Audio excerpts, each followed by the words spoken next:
This is the Conservative Czar on November 30th, 2012.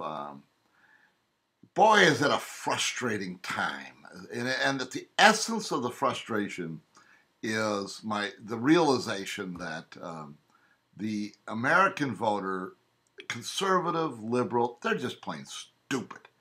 And the same thing happens to them over and over and over again, and they just take it. And they take it like that this is not a surprise. Well, gee, they promised to make cuts, but they spend more money.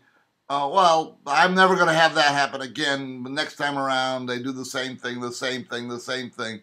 And the American voter, and I'm talking about conservatives and liberals. And to tell you the truth, I don't care about the liberals. I'm really talking about the conservatives. Conservatives in this country are stupid. Stupid. The Republicans are stupid to fall for this stuff over and over again. Let me illustrate a point. And I don't even have all the details on this because the details are so... What has happened here is things have gotten intentionally so complicated that ordinary people can't follow it anymore. And we're talking about the fiscal cliff here. We're talking about what's going to happen to spending and taxes and all of those things. The ordinary person can't even begin to grasp it. Even we, myself, who spend time trying to think about these things and read about these things, it is confusing. I want to talk about one thing, show you how bad this whole thing is, and why, and that's bad because conservatives, Republicans are just stupid. We've been through this just 2 years ago. We went through this whole thing over the debt, increasing the debt ceiling. We had this big, we went to the wall on it. The president wasn't going to give up, and Boehner wasn't going to give up, and in the end, a compromise. We raised the debt ceiling. We got these spending cuts. Let me tell you something, and this is what $2.2 trillion worth of cuts. That's what John Boehner told us. $2.2 trillion. $1 trillion in cuts over 10 years right away. Now, we learned right away that $1 trillion in cuts was really nothing. It was mirage, mirrors. It meant nothing. But the 1.2, this was different. This was real cuts spread over 10 years. Remember, it was to be cut between the military, half of it for, not the military, half of it for national security, and the other half for all the other programs in the federal government. $1.2 trillion. Now, that's a lot of money. Spread over 10 years, it's a little bit less money.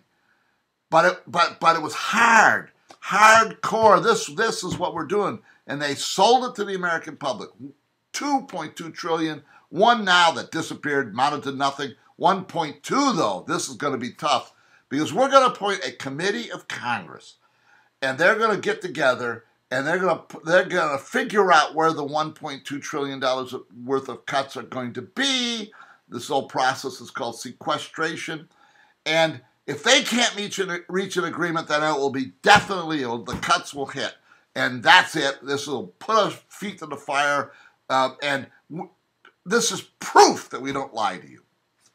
They lied to us. Part of the fiscal cliff is to get rid of that 1.2. Part of it is to have this grand compromise where sequestration doesn't happen. We don't have the cuts anymore. They're going to be morphed into another set of lies told to us that there'll be cuts down the road. And it's never going to happen. Now, the sequestration part, that's pretty tough language in a sense. It says, well, this is definite cuts. There'll be across-the-board cuts, and they're going to occur for sure. They're going to disappear in the grand bargain. The grand bargain that Boehner and Obama are going to agree to, which will increase taxes now, cut spending in the future. The sequestration is going to disappear. Mark my words, the sequestration is going to disappear. These are lying weasels don't believe anything they say. Up, but you will, and you'll keep going down the path you've gone down for the last 50 years. This is the Conservative Czar. See you next time.